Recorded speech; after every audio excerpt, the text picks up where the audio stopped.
The guerrilla style filming, but I'm out of town on vacation. My partner and I are in beautiful Maui, as you can see behind me.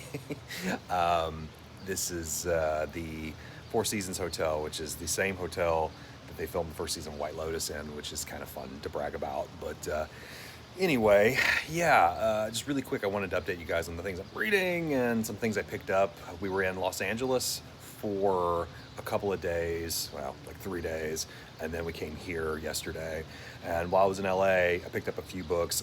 By the way, the bottom line on a few LA tourist attractions, we've been there a bunch of times, but we tried some things we haven't tried before. Uh, Academy Museum, thumbs down. Don't waste your time.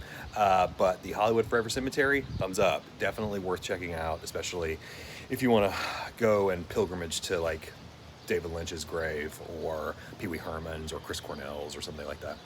Anyway, things I'm reading right now on this trip. I'm just about finished with The Bright Sword by Lev Grossman, which is like his sort of like sequel to like the whole Arthurian myth and legend. It's about a knight who shows up in Camelot, ready to be sworn into the Round Table. And actually, he's not even a knight by the time he gets there, but he wants to be knighted and sworn into the Round Table. And by the time he gets there, Arthur's already dead, and he's been shipped off to Avalon, and like the Round Table's in ruins, and Camelot is just a smoted. I was really into the book for a while, to be honest. Like, it starts off pretty strongly. I think it's got like kind of a fun, sort of breezy, mainstream fantasy voice that sort of reminded me of my experience when I read Mickey 7 and really enjoyed that on the science fiction side. But the book did kind of wear on for me after a while, especially as it sort of embraced like these bigger, I don't know, it's like the ongoing issue with fantasy for me is that like there's always got to be these big blockbuster moments or these sort of like Marvel kind of things that really just take me out of the book. And I don't just mean like war scenes, but just like huge action beats that feel like they are a part of a third act sort of turn in a blockbuster big budget movie. And I just see that all the time in like bigger fantasy works. And I think Grossman was kind of going for that, which is too bad because there's like some good stuff in that book, particularly when he goes into sort of like the tales of lesser known knights. I think that is like probably the book's greatest invention. It's sort of Chaucer-like when he gives background on like Sir Palomides, excuse me, or you know, any of the others, Sir Dinadan, etc. But you know, I've got 100 pages left, and I'm sort of like slogging through the rest of them. So I'm just going to kind of just go ahead and give it my review and my score now, because I don't think the ending is really going to save it for me. I just feel like it's just a little too big. The writing is a little too modern now. And like all those things that I would forgive it for because of its inventiveness have now all sort of like come together in this morass that I just am no longer finding all that charming. So I give The Bright Sword 2 stars, sadly. I'm also reading, and I just started reading this, a book called Tapping the Source by Kim Nunn. It's a surf noir that I've never hear people talk about. I've never heard of before, but apparently it was the source material, or at least like the inspiration for the old movie Point Break. I don't quite get that vibe right yet, and I think a lot of reviews when people talk about it say it and Point Break have like nothing in common, but so far so good. I'm like 25 pages in and really enjoying that. I'm also reading the new Guy Gavriel Kay book, Written on the Dark, which is a part of his like whole Jadeite world, which is like this shared sort of history rather than so much like a shared like ongoing series. It's good. It's good so far. It takes place in sort of like his version of France rather than his usual Mediterranean setting, and I think it's going to be sort of like 100 Years' War, Joan of Arc kind of analog thing. So excited to see more about that and see where that goes. But that's where I'm at so far in my reading. There's a lot more things I might try to get to in the next few days, but yeah, we'll see what happens next. Let's talk about some of the books that I picked up though. All right, this is the Los Angeles Mega Haul, which is not really a mega haul. It's just like a few things that I got at different stores in the LA area. And this first set of books I got over at Skylight over in Los Feliz, a really cute, nice bookstore that I definitely recommend. I just got the 50th anniversary edition of The Dispossessed. I'm trying to read more Le Guin, and I've also kind of got this project in the back of my mind that I'd like to read the Hugo winners kind of in order, Hugo and World Fantasy Award winners. And I feel like 50 years out is definitely like the best possible starting point to feel less overwhelming.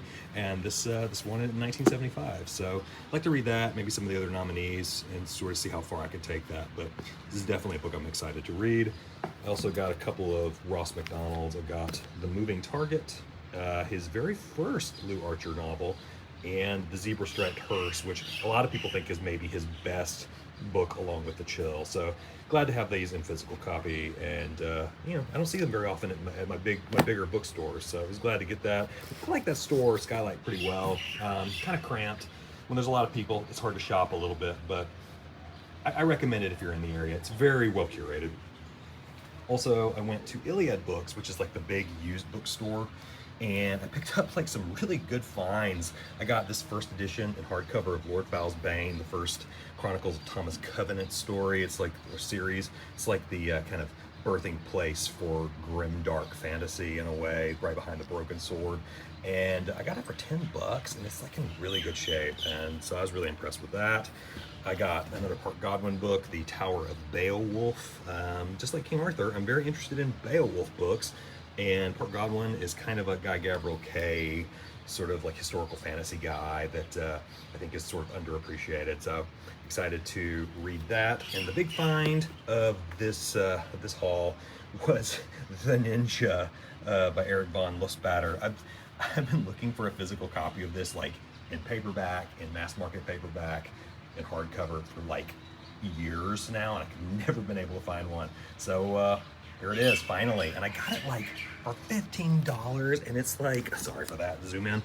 It is literally in like mint condition. It's crazy.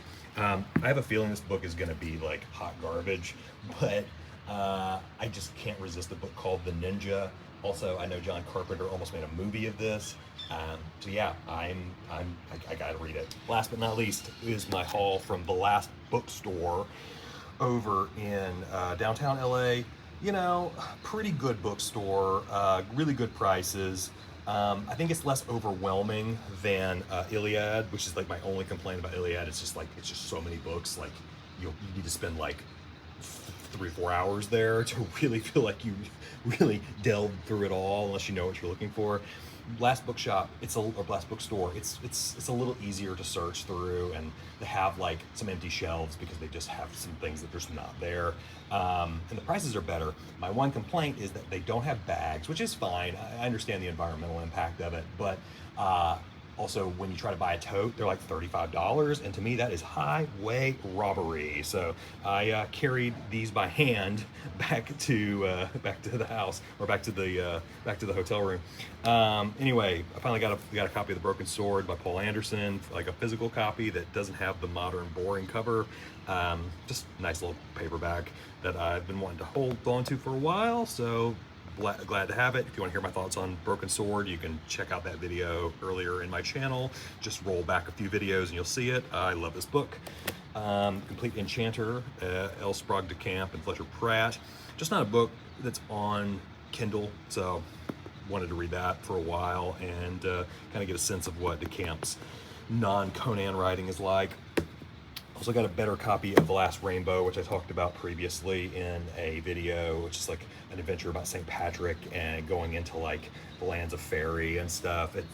Again, I'm going to read this next March for my St. Patrick's Day read, so more to come there. And lastly, from that haul, I got a hardcover of The Ford at River's Bend, which is like the 4th book in Jack White's Camelot Chronicles, so more King Arthur junk. And just at the Academy Museum, this is sort of fun, I picked up a copy of the graphic novel version of Parasite, which is just like Bong Joon-ho's his storyboards, but put to dialogue, so it reads like a graphic novel. Anyway, that's the end of the video. You guys have a great rest of your week. I am going to try to have an amazing rest of my weekend in this beautiful place, the jumping off point, as it were. And we'll see you next time. As always, like, comment, subscribe, keep on reading.